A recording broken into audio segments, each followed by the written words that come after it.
नमस्कार साथियों, स्वागत है आईएएस पीसीएस वॉरियर्स में। इससे पहले हमने ज्योग्राफी एनसीईआरटी के चैप्टर नंबर 1, 2, 3 कर लिया है क्लास 6 के। आज हम लोग स्टडी करेंगे चैप्टर नंबर 4। कई लोग इस चैप्टर को इग्नोर करते हैं, लेकिन ऐसा नहीं है। ये चैप्टर भी क्या है, आपके लिए इंपॉर्टेंट है, क्योंकि आपको पता होना चाहिए जब एटलस देखिएगा तो कि किस कलर से आपको पर्वत दिखाया जाता है, किस कलर से मैदान दिखाया जाता है, किस कलर से आपको पहाड़ दिखाया जाता है। जब तक ये चीज़ें पता नहीं रहेगी आपको समझ में नहीं आएगा। तो सारी चीज़ों को हम लोग स्टडी करने की इसमें कोशिश करेंगे। चलिए सेशन को स्टार्ट करते हैं। जो लोग नए होंगे चैनल को सब्सक्राइब करेगा, और आपको प्लेलिस्ट में आपको 3 चैप्टर आपके इसमें दिए गए हैं। प्लेलिस्ट इसका बना हुआ है, जाके उसको आपको वहाँ से नहीं दिखे तो इसमें एक बार देख लीजिए। तीनों चैप्टर बड़ा इंपॉर्टेंट है आपके एग्जाम के लिए।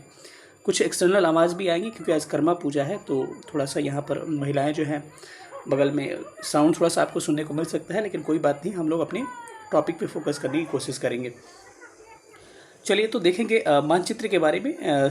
यहाँ पर आपको दे रखा है, इसको स्टार्ट करते हैं। इसमें दिया हुआ है कि आप पिछले अध्याय में ग्लोब के महत्व के बारे में पढ़ चुके हैं। ग्लोब में अध्ययन की कुछ सीमाएं होती हैं। जब हम पूरी पृथ्वी का अध्ययन करना चाहते हैं तब ग्लोब हमारे लिए काफ़ी उपयोगी साबित होता है। ग्लोब के बारे में हमने देखा था कि क्या अक्षांश होती है, क्या देशांतर रेखाएँ होती है। लेकिन जब हम पृथ्वी के केवल एक भाग जैसे अपने देश, राज्यों, जिलों, शहरों तथा गाँव के बारे में अध्ययन करना चाहते हैं तो हमारे लिए उतना उपयोगी साबित नहीं होता है। ठीक है, ऐसी स्थिति में हम मानचित्रों का उपयोग करते हैं। मानचित्र पृथ्वी की सतह या उसके एक भाग का पैमाना के माध्यम से चपटी सतह खींची जाती है। चित्र है, लेकिन एक गोलाकार सतह की पूरी तरह से चपटा असंभव है। चलिए इसका मतलब क्या है, मैं आपको समझाने की कोशिश कर रहा हूँ। मतलब ये कह रहा है कि अगर हमने ग्लोब पढ़ा था तो ग्लोब में देखिएगा यहाँ पर दिखाया जाता है कि क्या है, ये उत्तरी अमेरिका, ये दक्षिणी अमेरिका, ये यूरोप है, ये एशिया है, यहाँ ऑस्ट्रेलिया है, यहाँ अफ्रीका है। तो इन सब चीज़ों को दिखाया जाता है, कंटिनेंट का या फिर इनके पर्वत पहाड़ का।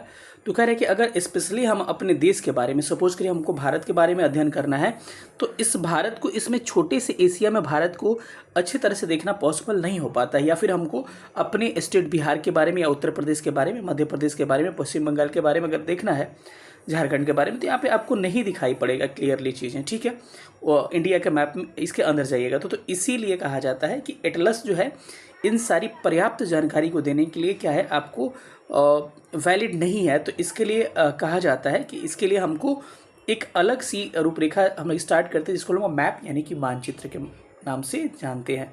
समझ में आ गया। आगे हम टाइप्स ऑफ जो मैप होता है उसके बारे में भी देखेंगे। तो मानचित्र क्या है, इस पॉइंट को हाईलाइट कर लीजिएगा। हो सकता है कभी पूछ दे कि मानचित्र पृथ्वी की सतह या इसके एक भाग का पैमाने के माध्यम से चपटी सतह खींचा जाता है, लेकिन एक गोलाकार सतह को पूरी तरह से चपटा संभव है। इसको हाईलाइट कर लीजिएगा। इसका मतलब ये हो गया कि मानचित्र क्या है कि एक पैमाना के थ्रू अपने किसी जगह को हम लोग दिखाते हैं। सपोज करिए कि अगर भारत में ये 2 राज्य हैं, मानिए कि 2 राज्य यहाँ पर स्थित है, मानिए यहाँ उत्तर प्रदेश, यहाँ यूपी और यहाँ बिहार, 2 स्टेट स्थित हैं। अगर इसके बीच की डिस्टेंस जो है 1000 किलोमीटर है, तो मैप में तो हम 1000 किलोमीटर नहीं दिखा सकते हैं। तो इसको हम मानिए कि 1000 किलोमीटर को 1 सेंटीमीटर मान लिए। अगर मानिए कोई दूसरा यहाँ पर स्टेट है, मानिए आंध्र प्रदेश, और बिहार से डिस्टेंस मानिए कि इसका है लगभग 5000 किलोमीटर मान के चलिए। ठीक है, तो अब इसको कैसे दिखाएंगे, हम लोग 5 सेंटीमीटर दिखा देंगे, क्योंकि 1 किलोमीटर को हमने 1000 किलोमीटर को क्या मान रखा है, 1 सेंटीमीटर मान रखा है। तो हमारा 5000 किलोमीटर क्या होगा, 5 सेंटीमीटर हो जाएगा। यानी कि एक पैमाने के माध्यम से हम क्या करते हैं, इसमें डिनोट करते हैं कि इतनी बड़ी दूरी। आप मानिए 32,87,263 किलोमीटर स्क्वायर को एक मैप में दिखाना पॉसिबल है इतना कम क्षेत्रों में, तो इसलिए पैमाना मान लेते हैं। पैमाना क्या है, मेजरमेंट का एक बड़ा जगह को हम लोग एक छोटा मान लेते हैं कि इतना हमने एज्यूम किया, उसके हिसाब से हम लोग चीज़ों को सॉल्व करते हैं। बस यही आपको इसमें समझाने की कोशिश की गई है। चलिए थोड़ा सा आगे बढ़ते हैं। मानचित्र हमारी विभिन्न ज़रूरतों के लिए आवश्यक है। कुछ मानचित्र एक छोटे क्षेत्र को एवं कुछ तथ्यों को दर्शाते हैं। दूसरे मानचित्र एक बड़ा किताब की तरह तथ्य को हो सकते हैं। जब बहुत से मानचित्रों को एक साथ दिया जाता है तब एक एटलस बन जाता है। एटलस विभिन्न प्रकार तथा अलग अलग पैमाने से खींची गई मापों पर आधारित है। मानचित्रों को से ग्लोब की अपेक्षा हमें ज़्यादा जानकारी प्राप्त होती है। मानचित्र विभिन्न प्रकार के होते हैं, जिनमें से कुछ का वर्णन दिया गया है। मतलब ये बोल रहा है कि मानचित्र हमारी ज़रूरतों की हमारी आवश्यकताओं को पूरा करता है। कुछ मानचित्र जो होते हैं छोटे होते हैं, नहीं होते कि घर में छोटा सा मैप लगा, लेकिन कुछ देखना कि बहुत ही बड़े होते हैं। अब इन मानचित्रों के कलेक्शन से हम क्या बना देते हैं, इन मानचित्रों के कलेक्शन से हम बना देते हैं आपका एटलस बना देते। एटलस क्या होता है आपने देखा होगा, इसको सारे को हाईलाइट कर लीजिएगा। एटलस क्या होता है आपने देखा होगा कि एक किताब की तरह होता है, जिसमें मानिए कि एशिया का कंटिनेंट दे रखा है, अफ्रीका का दे रखा है, फिर एशिया का तोड़ के भारत का दे रखा है, सारे को अलग अलग करके देख रहा है। मतलब कि मानचित्रों का एक कलेक्शन हो जाता है। मानिए कि एल्बम क्या है, एल्बम में आप फोटो का कलेक्शन है, उसी तरह एटलस जो है मानचित्रों का कलेक्शन से हम लोग उसको बनाने की कोशिश करते हैं। चलिए थोड़ा सा आगे बढ़ते हैं। टाइप्स ऑफ मैप के बारे में यहाँ आपको बताया गया है। टाइप्स ऑफ मैप क्या होते हैं। सबसे पहले पृथ्वी की भौतिक आकृति है फिजिकल मैप, यानी कि भौतिक मानचित्र। हमसे भी बहुत सारे छात्र पूछते हैं कि सर दुकान पे आए हैं, बताइए कौन सा मैप लें, तो हम कहते हैं कि फिजिकल मैप लेना। फिजिकल मतलब कि क्या, जैसे कि भौतिक मानचित्र भारत की प्राकृतिक आकृति, जैसे कि पर्वत जिसमें दिखा सके, पठार दिखा सके, मैदान दिखा सके, नदियाँ दिखा सके, महासागर इत्यादि को दर्शाया जा सकता है। मतलब कि भौतिक उचावच को, इसको हाईलाइट कर लीजिए यहाँ से यहाँ तक, कि हमारे भौतिक उचावच यानी फिजिकल चीज़ों को दिखाया जा सकता है। पर्वत, पठार, मैदान, महासागर, उसको हम लोग फिजिकल मैप के नाम से जानते हैं। और वही पॉलिटिकल मैप क्या होता है, राजनीतिक मानचित्र क्या होता है, जैसे कि हमको भारत के एक बिहार को दिखाना है, तो बिहार में भी दिखाएगा क्या, शेखपुरा का डिस्ट्रिक्ट दिखाएगा। अब शेखपुरा का पर्वत पहाड़ उसमें नहीं दिखाएगा, पर्वत पहाड़ दिखा तो क्या हो गया, फिजिकल मैप हो गया। अब शेखपुरा की बाउंड्री कहाँ टच करती है, इसके ब्लॉक कौन कौन से हैं, मतलब कि ये क्या हो गया, पॉलिटिकल मैप हो गया। तो राज्य, नगरों, शहरों तथा गाँवों के और विश्व के विभिन्न देशों और राज्यों तथा सीमाओं को दर्शाने वाले मानचित्र को हम लोग पॉलिटिकल मैप, राजनीतिक मैप कहते हैं। इसको हाईलाइट कर लीजिएगा। चलिए अगले पेज पर चलते हैं। अगला पेज में थीमेटिक मानचित्र के बारे में दे रखा है। कुछ मानचित्र विशेष जानकारियां प्रदान करते हैं। मानिए कि सड़क मानचित्र हो गए, वर्षा मानचित्र हो गए, वन उद्योग आदि के वितरणों के बारे में दिखाता है। इस प्रकार के मानचित्र को हाईलाइट कर लीजिए। आप लोग थीमेटिक मानचित्र कहते हैं। मतलब कि किसी सड़क को हमको दिखाना है तो केवल सड़क दिखाएंगे। अगर हमको वर्षा को दिखाना है, वर्षा का मैप, तो इसको हम लोग थीमेटिक कहते हैं। थीमेटिक का मतलब हो गया कि किसी स्पेशल चीज़ के बारे में, सड़क के बारे में मैप में दिखाया गया है, तो उसको हम लोग थीमेटिक मैप कहेंगे। ठीक है। अगर आपको उद्योग के बारे में दिखाया गया, उसको थीमेटिक मैप कहेंगे। वर्षा के बारे में, क्योंकि किसी स्पेसिफिक चीज़ को क्या कर रहा है, वो फोकस कर रहा है, इसीलिए इन मानचित्रों में दी गई सूचना के आधार पर उनका उचित नामकरण किया था। मानचित्र के 3 घटक है, मतलब 3 कंपोनेंट्स हैं मैप के। एक है दूरी, दूसरा है दिशा और तीसरा है प्रतीक, यानी कि हमको डिस्टेंस पता होना चाहिए। अब डिस्टेंस तो हमने कहा कि बिहार जो है उत्तर प्रदेश से 1000 किलोमीटर दूर है, लेकिन किस दिशा में भाई, उत्तर में है कि पूरब में है कि पश्चिम में, दूरी दिशा भी चाहिए और एक इंडिकेशन भी चाहिए, प्रतीक भी चाहिए, सिंबल भी चाहिए। तो इसके बारे में दे रखा है। ठीक है। अब आगे आपको दे रखा है यहाँ पर कि दूरी मानचित्र एक आरेखण है जो कि पूरे विश्व या उसके एक भाग के छोटे कागज पर पन्ने पर दर्शाता है, या एक कह सकते हैं कि मानचित्र छोटे पैमाने पर खींचा जाता है। जो मैंने नहीं बताया कि 1000 किलोमीटर को 1 सेंटीमीटर मान लीजिए, उस हिसाब से छोटे भाग पे खींचा जाता है, क्योंकि उतना बड़ा क्षेत्र एक पेपर पे दिखाना पॉसिबल नहीं हो पाता है। लेकिन इसे इतनी सावधानी से छोटा किया जाता है ताकि स्थानों के बीच की दूरियाँ वास्तविक रहे। अब यानी कि 1000 किलोमीटर को हम लोग 1 सेंटीमीटर मान लिए और बाद में पैमाना गलत कर दिए, तो इसको सावधानी इसमें बरतना होता है। यदि संभव हो सकता है तो जब कागज एक छोटी दूरी स्थल की बड़ी दूरी को व्यक्त करता हो, इसीलिए इस उद्देश्य के लिए काफ़ी एक पैमाना चुना जाता है। पैमाना स्थल पर वास्तविक दूरी तथा मानचित्र दिखाई गई दूरी के बीच का रेशियो होता है। उदाहरण के लिए आपके विद्यालय एवं आपके घर के बीच में डिस्टेंस कितना है, 10 किलोमीटर का है, तो मानचित्र पर 2 सेंटीमीटर व्यक्त किया गया है। माने कि हमारे घर से हमारा स्कूल जो है कितना है, 10 किलोमीटर दूर है। हमारे यहाँ घर है, हमारा यहाँ स्कूल है, ये कितना दूर है, 10 किलोमीटर दूर है, और इसको दिखाया जाएगा 2 सेंटीमीटर। मतलब माना है ये लगभग, इसका अभिप्राय है कि मानचित्र 1 सेंटीमीटर स्थल को 5 किलोमीटर दिखाता है। मतलब कह रहा है कि हमारे घर से स्कूल का डिस्टेंस कितना था, 10 किलोमीटर, दिखा कितना रहा है, 2 सेंटीमीटर। इसका मतलब क्या हो गया, ये कह रहा है कि अनुपात, पैमाना क्या होता है, यहाँ लिखा हुआ है कि पैमाना स्थल पर वास्तविक दूरी तथा मानचित्र दिखाई गई दूरी के बीच में अनुपात होता है। वास्तविक दूरी कितना था, 10, दिखाई गई दूरी कितनी है, 2, यानी कि कितना हो गया, इसका अनुपात कितना हो गया, 5, यानी कि क्या हो गया, मानचित्र पर 1 सेंटीमीटर स्थल कितना होगा, 4 किलोमीटर दिखा रहा है, यानी कि 5 किलोमीटर। यानी कि हमारे 5 किलोमीटर जो स्थल है वो डिनोट कर रहा है 1 सेंटीमीटर को। इसका मतलब यही हो गया। ठीक है। इस प्रकार के पैमाने किसी भी मानचित्र के लिए बहुत महत्वपूर्ण होते हैं। अगर आपको पैमाने की जानकारी है तो आप मानचित्र पर दिए गए किसी भी 2 स्थानों के बीच की दूरी का पता लगा सकते हैं इजीली। ठीक है। अब थोड़ा सा आगे और बढ़ते हैं, तो आगे लिखा हुआ है कि जब बड़े क्षेत्रफल वाले भागों जैसे महाद्वीपों या देशों को कागज़ पर दिखाना होता है, तब हम लोग छोटे पैमाने का उपयोग करते हैं। मानिए कि हमको दिखाना है डिस्टेंस कितना, 32,87,000 इस टाइप का, तो बड़े को दिखाना है तो हम लोग बड़ा चीज़ को हम लोग एकदम छोटा, स्कूल वाला था, चलिए 5 गुना माने थे, लेकिन यहाँ देखिएगा मतलब कि रेशियो 5 पे आया था। अब करें अगर बड़ा पैमाना मानना हो तो 5 सेंटीमीटर स्थल के लिए 500 किलोमीटर का इसका छोटा पैमाना मानचित्र कहते हैं। तो छोटा पैमाने के लिए बता रहा है आपको, इसको हाईलाइट करने की जरूरत नहीं, छोड़ दीजिए कि 500 किलोमीटर डिस्टेंस को मान लिया कितना 5 सेंटीमीटर, यानी कि 100 किलोमीटर को क्या माना है ये 1 सेंटीमीटर, 100 किलोमीटर को 1 सेंटीमीटर माना है। तो 5 सेंटीमीटर स्थल के लिए 500 किलोमीटर दर्शाता है। इस छोटे पैमाने को हम लोग छोटे पैमाने वाला मानचित्र कहते हैं।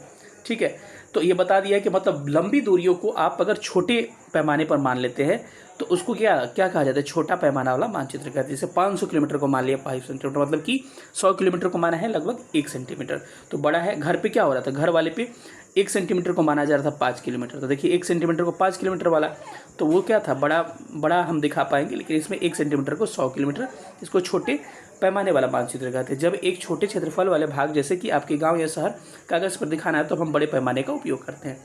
जैसे कि किसी गांव को दिखाना है, किसी शहर को दिखाना है, कितना क्षेत्रफल बड़ा होगा, उसके लिए हम छोटा पैमाना बड़ा पैमाना यूज़ कर लेंगे, मतलब कि लंबी दूरियों को थोड़ा सा कम ही, मतलब नॉर्मल ही हम कम करके दिखाएंगे। ठीक है, जैसे कि एक स्थल पर 500 मीटर की दूरी को मानचित्र पर 5 सेंटीमीटर दिखाया गया, यानी कि 100 मीटर की दूरी को 1 सेंटीमीटर मान रहा है। वो 100 किलोमीटर की बात नहीं कर रहा हूँ, 100 मीटर की दूरी को 1 सेंटीमीटर, यानी कि छोटा स्थल दिखाना है। ये समझ में आ रहा होगा। इस प्रकार के मानचित्र को बड़े पैमाने वाले मानचित्र कहते हैं। समझ में आ गया, बड़े पैमाने वाले मानचित्र छोटे पैमाने वाले मानचित्र की अपेक्षा अधिक जानकारी देती है। ठीक है, मतलब बड़ा पैमाना वाला मानचित्र जो होगा छोटे पैमाने वाले से ज़्यादा अधिक हमको जानकारी देती है। ठीक है, यहाँ पर दिखा हुआ है कि पैमाना, इसका उपयोग किसके बीच में दूरी के निकालते हैं, आप इसको देख सकते हैं। ठीक है, अब मानिए कि यहाँ पर दिशा के बारे में दे रखा है। ठीक है, दिशा के बारे में तो हम स्टडी करेंगे। मानिए कि यहाँ पर एक एग्जाम्पल सबसे पहले ले लेते हैं कि मानिए कि हमारा ये क्या है, कुआं है और एक इधर विद्यालय है। तो पूछेगा कुआं से विद्यालय किस तरफ है, तो कहिएगा कुआं से विद्यालय किस तरफ है, पूर्व की तरफ है। क्योंकि जो कागज़ पे जो होता है ऊपर नॉर्थ होता है, नीचे साउथ होता है, इधर ईस्ट और इधर क्या होता है, वेस्ट होता है। तो किस तरफ था, पूरब की तरफ था। जैसे कि आपसे पूछ देगा कि हमारा जो सामुदायिक केंद्र से जो हमारा पेड़ से सामुदायिक केंद्र किस तरफ है, तो कहिएगा पश्चिम की तरफ। यही सब इसको बारे में दिया है। आगे चल के पैमाना मान लिया है 1 सेंटीमीटर का 10 मीटर के बारे में। चलिए, इसमें हमको दिशा के बारे में बता रहे हैं। दिशा के बारे में कुछ चीज़ें हम लोग देख लेते हैं। कह रहे कि अधिकतर मानचित्र में ऊपरी दाहिनी तरफ के तीर का निशान बना होता है, जिसको उत्तर की तरफ, इसको हाईलाइट कर सकते हैं। ये वाला जो है उत्तर होता है, यह तीर निशान उत्तर दिशा को दिखाता है, इसे उत्तर रेखा कहा जाता है। ठीक है, जब आप उत्तर के बारे में जानते हैं तो आप दूसरी दिशाओं जैसे पूर्व, पश्चिम तथा दक्षिण के बारे में पता लगा सकते हैं। कि बस उत्तर पता चल गया तो इसका उल्टा में क्या होगा, दक्षिण, इसके दाहिने साइड क्या होगा, पूरब, और इसके उल्टा साइड बाएं साइड पश्चिम हो जाएगा। चार मुख्य दिशाएं उत्तर, दक्षिण, पश्चिम कहा जाता है। तो कहा जाए कि 4 मेन डायरेक्शन हमारा क्या है, तो उत्तर, दक्षिण, पूरब, पश्चिम हमारा 4 मेन डायरेक्शन है। आगे आएगा तो वे प्रधान दिग्बिंदु कहे जाते हैं। इनको प्रधान दिग्बिंदु कहा जाता है, उत्तर, दक्षिण, पूरब, पश्चिम। बीच की 4 दिशाएं और होती है, जैसे कि कहा जाए कि टोटल 8 दिशा हो गया, मेन 4 दिशा और सब 4 दिशा, तो मतलब टोटल 8। क्योंकि कहा जाए कि दक्षिण और पश्चिम के बीच वाला क्या होगा, तो दक्षिण पश्चिम। उत्तर और पूरब के बीच वाला क्या होगा, उत्तर पूरब। दक्षिण और पूर्व के बीच में क्या होगा, दक्षिण पूरब।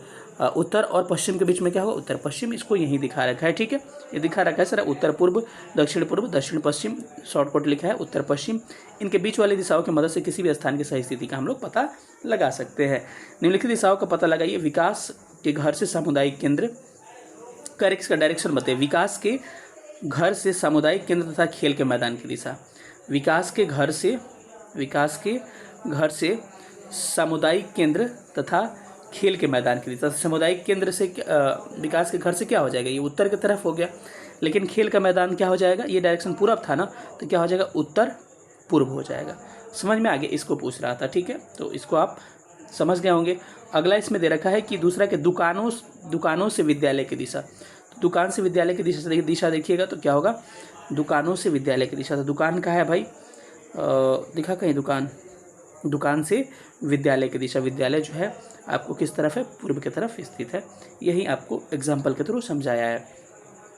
अगले पे चलते हैं कि अगला पेज पे इसमें दे रखा है कि हम दिक्सूचक की सहायता से किसी भी स्थान की दिशा का पता लगा सकते हैं। यह एक यंत्र है जिसकी सहायता से मुख्य दिशाओं का पता लगाया जा सकता है। इसकी चुंबकीय सुई की दिशा उत्तर दक्षिण। दिक्सूचक क्या है, कंपास की बात कर रहा है, और कंपास में 2 डायरेक्शन हरदम शो हो जाते हैं, उत्तर और दक्षिण।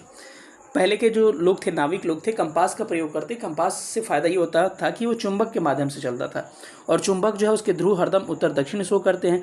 तो कभी भी जाते थे वो लोग ऐसा लटकाएंगे तो उत्तर दक्षिण पता चल जाता था। उधर कर लिए दाएं तरफ तो उनको पूरा पता चल गया, और हाँ ऐसे कर लिए तो बाएं पश्चिम, यानी कि हम लोग दिक्सूचक के माध्यम से किसी भी स्थान का हम लोग दिशा बता सकते हैं। ठीक है। प्रतीक यानी सिंबल क्या होता है? किसी भी मानचित्र का तीसरा प्रमुख घटक है। दो घटक हमने ऑलरेडी देख लिया है। दो घटक में क्या देखा? एक दिशा देख लिया है, और दिशा से पहले हमने दूरी देखा। तो यहाँ पर 3 आपने घटक देखा था, दूरी, दिशा, तो हमने देख लिया। अब लास्ट वाला प्रतीक को हम लोग स्टडी करते हैं कि प्रतीक के बारे में क्या क्या दे रखा है। चलिए इसको स्टडी करते हैं। चलिए कह रहे हैं कि यह भी किसी मानचित्र का तीसरा घटक। किसी भी मानचित्र पर वास्तविक आकार एवं प्रकार के लिए विभिन्न आकृति जैसे भवनों, सड़कों, पुलों, वृक्षों, रेल पटरियों तथा कुओं को दिखाना संभव नहीं होता है। अब बताइए कि रेल का पटरी बनाना तो ऐसे पटरी बना के दिखाइएगा, कुआं बनाया तो गड्ढा करके नहीं। तो इसी के लिए हम सिंबल यूज़ करते हैं। इसीलिए वो निश्चित अक्षरों, छाया एवं रंगों तथा चित्रों का उपयोग करके दर्शाए जाते हैं। ये प्रतीक कम से कम स्थान में अधिक जानकारी प्राप्त करते हैं। इन प्रतीकों के सिंबल इस्तेमाल के द्वारा मानचित्र आसानी से खींचा जा सकता है तथा इनका अध्ययन करना आसान होगा। अगर आप एक क्षेत्र की भाषा को नहीं जानते हैं तो तथा आप किसी दिशाओं के बारे में नहीं पूछ सकते हैं तो आप इनके चिन्हों का सहायता से हम किसी चीज़ का जगह जान सकते हैं। मानिए कि हमको किसी का लैंग्वेज नहीं जानते, तो दुकान लिखा है तो दुकान हमको पता नहीं है, तो दुकान का सिंबल मानिए कि ये हो गया, सपोज करिए, तो हम जान जाएंगे ना भाषा की ज़रूरत है ना दिशा की, हम लोग आसानी से समझ जाएंगे। यहाँ नीचे पढ़ लीजिए। पहले लिखा है कि के द्वारा मानचित्र से जानकारी प्राप्त कर सकते हैं। मानचित्रों की एक विश्वव्यापी भाषा है जो कि किसी जिसे सभी आसानी से समझ सकते हैं। इन प्रतीकों के लिए उपयोग के संबंध में अंतर्राष्ट्रीय सहमति है। ये रूढ़ प्रतीक कहे जाते हैं। कुछ रूढ़ प्रतीक दर्शाए गए विभिन्न रंगों का उपयोग करके उद्देश्यों का चलिए तो इसमें दिखा उदाहरण के लिए सामान्यतः रूढ़ प्रतीक क्या होता है, जैसे कि ये बड़ा इंपॉर्टेंट है, इसको हाईलाइट कर लीजिए। रूढ़ प्रतीक में जैसे कि नीले रंग का इस्तेमाल किसके लिए? जलाशय के लिए। माने कि आपको मैप पे दिखाया गया नीला, माने नहीं होता नीला दिखा गया, जैसे कि इधर हिंद महासागर तब देखना, इधर नीला, भारत के इधर, यानी कि इसका मतलब होता है जलाशय। भूरा का मतलब क्या होता है? पर्वत। पूछा जा सकता है एग्जाम में कि नीला जो है मानचित्र पर किसको शो करता है, तो कहेगा जलाशय को शो करता है। वहीं भूरा किसको शो करता है? पर्वत को शो करता है। पीला पठार को, प से पीला, प से पठार, भूरा पर्वत को और पीला पठार को, और हरे रंग जो होता है मैदान को दर्शाता है। ठीक है। अब पीछे कुछ था सिंबल्स, इसको दिखाया गया है, इसको थोड़ा सा देख लीजिए। जैसे कि रेलवे लाइन में बड़ी लाइन, मीटर लाइन, और रेलवे स्टेशन का प्रतीक क्या है? इस तरह से बड़ी लाइन का है, इस तरह से मीटर लाइन का, रेलवे स्टेशन का इस तरफ है। सीमा, अंतर्राष्ट्रीय सीमा राज्य और जिला का, अंतर्राष्ट्रीय का ये है, राज्य का ये है, जिला का ये है। सबका सिंबल दे रखा है कि पोस्ट ऑफिस को कैसे शो करेंगे, पोस्ट एवं टेलीग्राम ऑफिस को, पुलिस स्टेशन को हम लोग इस तरह से शो करते हैं इस इंडिकेशन के माध्यम से। बस्ती को इस तरह दिखाते हैं, कब्रिस्तान को इस सिंबल से दिखाते हैं, पेड़ को इस तरह दिखाते हैं, घास को ऐसे दिखाते हैं, मंदिर को इस तरह दिखाते हैं, गिरजाघर को इस तरह दिखाते हैं, मस्जिद को इस तरह दिखाते हैं, और छतरी को इस तरह दिखाते हैं, नदी को इस तरह दिखाते हैं। मानी नीला तो है, अब नीला तो नदी भी है, नीला तालाब भी हो सकता है, तो कुआं को इस तरह ब्लैक से दिखाते हैं, तालाब को हम लोग इसी तरह से, इसका नदी का सीधा डायरेक्शन था तो तालाब को थोड़ा चौड़ा कर दिए। नहर को इस तरह दिखाते हैं, पुल को इस तरह दिखाते हैं, सड़कें, कच्ची सड़कों को इस तरह दिखाया जाता है, पक्की सड़कों को इस तरह, कच्ची को इस तरह।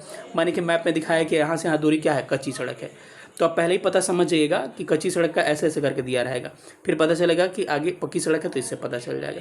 तो यही सब इंडिकेशन के बारे में इसमें बताया गया, थोड़ा सा आप देख सकते हैं। ठीक है। चलिए अब आगे थोड़ा सा बता रहे हैं आपको। जैसे कि यहाँ पर सारा आपको दे रखा है डायरेक्शन की इसमें क्या क्या किस चीज़ का है, तो इसमें इसके हिसाब से बताया है। अब कह रहे कि रेखा चित्र क्या होता है, इसके बारे में जान जाते हैं। रेखा चित्र एक आरेखण है जो पैमाने पर आधारित न होकर यथास्थित और स्थायी प्रेक्षण पर आधारित है। कभी कभी किसी भी क्षेत्र के एक अच्छे आरेखण की आवश्यकता होती है, वहाँ के एक स्थान को दूसरे स्थान के सापेक्ष दिखाने होते हैं। मान लीजिए कि आप अपने मित्र से घर जाना है लेकिन आपको अपने रास्ते की जानकारी नहीं है, तो आपको मित्र अपने घर के रास्ते के लिए एक कच्चा आरेखण बताते हैं। इस प्रकार के कच्चे आरेखण को पैमाने की सहायता से खींचा जाता है और इसे रेखा चित्र कहते हैं। अब रेखा चित्र क्या होता है समझ लीजिए। रेखा चित्र ये होता है, माने कि हमसे फ़ोन करके कोई पूछा है कि हम यहाँ आ चुके हैं इस सिटीज़ में, ठीक है। कोई कह दिया कि मानिए कि हम कहाँ पटना आ चुके हैं, हाजीपुर आ चुके हैं, या फिर मेरे गांव में ही कोई आया हुआ कहेगा कि आपके घर किधर है, तो हम नहीं कहते हैं इसमें, इस मानचित्र और पैमाना तो नहीं दिखाते हैं, कहते हैं कि आगे थोड़ा सा बढ़ना, कोना पे एक दुकान होगा, दुकान से थोड़ा सा पूरब मुड़ना, पूरब जाओगे एक क्या होगा आपको तालाब मिलेगा, तालाब से थोड़ा सा इधर आ जाना तो कुछ यहाँ मिलेगा, बगल में मेरा घर है। तो इस तरह से एक मानचित्र नहीं बल्कि एक रफ डायग्राम की तरह हम कुछ चीज़ों को दिखाते हैं, इसको हम लोग रेखा चित्र कहते हैं। ठीक है, आगे क्या होता है, खाका क्या होता है, खाका भी इसी तरह से संबंधित है कि छोटे क्षेत्र का बड़े पैमाने पर खींचा गया रेखा चित्र को हम लोग खाका कहा जाता है। कि रेखा चित्र क्या होता था कि हम दिखाते थे कि यहाँ ये है, यहाँ है। खाका क्या होता है, खाका उसी तरह का होता है लेकिन एक छोटे क्षेत्र का बड़े पैमाने पर हम लोग क्या करते हैं, देखते हैं। माने कि छोटा या गुमटी है तो हम लोग बड़े पैमाने पर खींचेंगे उसको, मतलब मान लेंगे क्या 1000 किलोमीटर डिस्टेंस है तो उसको मान लेंगे 1 किलोमीटर, तो मतलब ज़्यादा अंतर आपको नहीं होगा, उस तरह से कह रहे हैं। एक बड़े पैमाने वाले मानचित्र से हमें बहुत सी जानकारियाँ प्राप्त होती है, लेकिन कुछ ऐसी चीज़ें हैं जिन्हें हम कभी कभी जानना चाहते हैं, जैसे कि कमरे की लंबाई चौड़ाई, जिसे मानचित्र में नहीं दिखाया जा सकता। उस समय हम लोग बड़े पैमाने वाले मानचित्र खींचते, जिसे खाका कहा जाता है। स्कूल भवन, एनसीईआरटीज वेब पोर्टल इस तरह के दिखाया हुआ है, देख लीजिएगा। ऑब्जेक्टिव कुछ क्वेश्चन है, इसको हम लोग करने की कोशिश करते हैं। वृक्षों के वितरण को दिखाने वाले मानचित्र को क्या कहा जाता है, तो इसमें इसका आंसर क्या हो जाएगा, वृक्षों के वितरण को विशेष चीज़ दिखाना है, जैसे वृक्ष हो गया, रेल हो गया या फिर उद्योग हो गया, तो विशेष चीज़ को दिखाने के लिए हम किसका प्रयोग करते हैं, थीमेटिक मानचित्र को। नीले रंग का इस्तेमाल करने वाला क्या हो जाएगा, जलाशय हो जाएगा। पर्वतों को कैसे दिखाइएगा आप कमेंट करके बताइएगा, और मैदान को किस तरह से दिखाइएगा। दिक्सूचक का उपयोग किया जाता है मुख्य दिशा का पता लगाने के लिए, जैसे उत्तर दक्षिण हो गया। पैमाना आवश्यक है किसके लिए, तो स्टार्टिंग हो जाए मानचित्र के लिए हम लोग पैमाना का प्रयोग करते हैं, क्योंकि बड़े चित्रों को छोटों चीज़ों में हम दिखाते हैं। तो ये सेशन कैसा लगा, जो लोग नहीं देखेंगे एनसीईआरटी फर्स्ट सेकंड थर्ड के चैप्टर का वीडियोस को आप देख सकते हैं, प्लेलिस्ट बना हुआ है, आप वहाँ पे जाकर प्लेलिस्ट में हमारा चेक कर सकते हैं। मिलेंगे अगले क्लास में, तब तक अपना ध्यान रखिएगा। सेशन देखने के लिए बहुत बहुत धन्यवाद। Thank you so much.